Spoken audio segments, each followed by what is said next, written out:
L'insomnie, partie 3. Les suppléments qui aident lorsqu'on souffre d'insomnie. Donc, on a vu dans les 2 autres vidéos les causes de l'insomnie, les aliments qui aident l'insomnie. Donc, si tu n'as pas vu les 2 premières vidéos, je vais mettre les liens dans la description de celle-ci et tu pourras aller voir ces 2 premières vidéos-là. Donc, les suppléments. Je vais te parler de 7 suppléments. Alors, le magnésium glycinate, pourquoi? Parce que c'est un supplément qui va aider à détendre, OK? Donc, magnésium glycinate, celui que moi j'aime, c'est celui dans la marque Vimergy. Pourquoi? Parce qu'il n'y aura pas d'ingrédients ajoutés qui vont être nocifs, de saveurs naturelles, artificielles. On a parlé dans la première vidéo de GMS, glutamate monosodique. Dès qu'on a le mot saveur naturelle, saveur artificielle, c'est du GMS. Si tu n'as pas téléchargé la liste de tout ce qui contient du GMS gratuitement, je mets le lien dans la description de cette vidéo, mais c'est important de voir qu'est-ce qui en contient. Donc, et d'éliminer ça de notre alimentation ou de nos suppléments. Alors ça, c'est un magnésium qui est très bon. Un autre magnésium, celui-là va travailler un petit peu plus, je dirais, au niveau de nous détendre en général. Il va avoir d'autres fonctions aussi. Et celui-là, Neuromag, donc c'est du magnésium L-thréonate.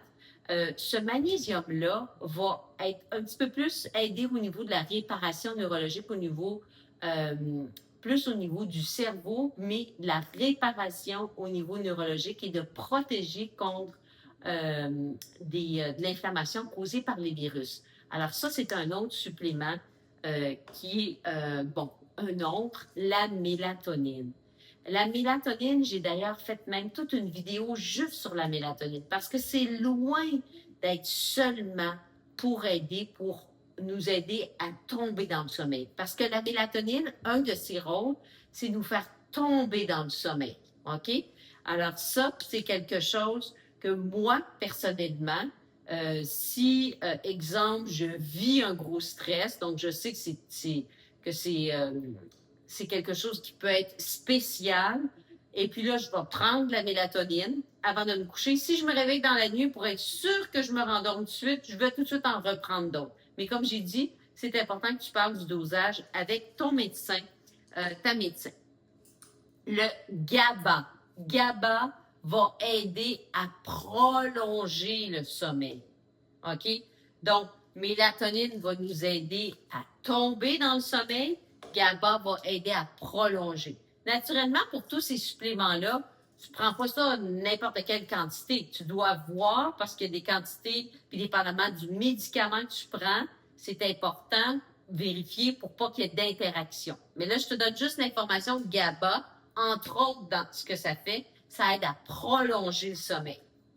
Ensuite de ça, la mélisse. Donc, en anglais, on dit lemon balm, la mélisse. Ça aussi, ça détend, mais ça aide à refaire les neurotransmetteurs.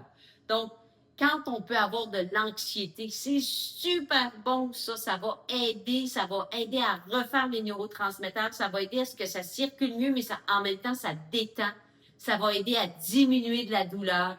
Donc, le lemon balm, vraiment très bon. Ça fait de la tisane de mélisse en français. Donc, c'est pas obligé d'être en teinturement comme ça. Moi, j'aime bien cette marque-là, la marque Vimergy. Pourquoi? Parce qu'il n'y a pas d'alcool, il n'y a pas de saveur naturelle, pas de saveur artificielle. Donc, et je sens vraiment le bon effet de ce supplément-là.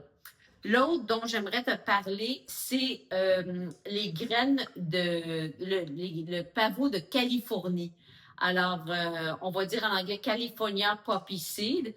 Alors, le pavot de Californie, c'est un sédatif, OK?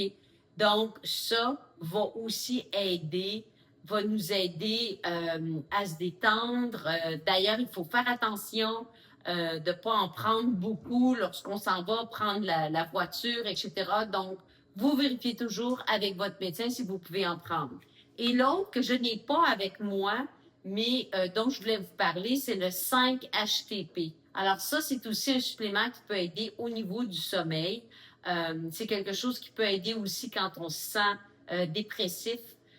Donc, ça va avoir un impact calmant, mais ça va aussi nous aider au niveau de notre sommeil et au niveau de notre humeur.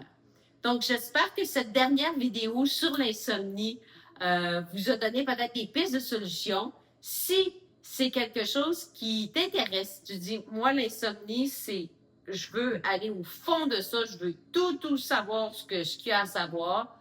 Je vais faire une formation en janvier 2026. Si ça t'intéresse, écris-moi et je pourrai te mettre sur la liste d'attente. Donc, tout ce que j'ai donné dans la série, les 3 vidéos sur l'insomnie, vient de ce livre-là. Ça vient également du site web d'Anthony Williams.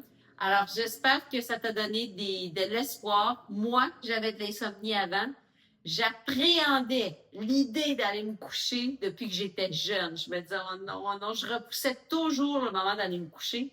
Et puis, parce que je me disais, je dormirai pas. Alors, je voulais pas que ça se passe comme ça. Donc, j'attendais d'être morte pour aller me coucher. Puis, quand j'étais tout petite, j'appelais ma mère à peu près 50 000 fois pour qu'elle vienne me voir parce que j'avais des problèmes de sommeil depuis de très bas âge. OK?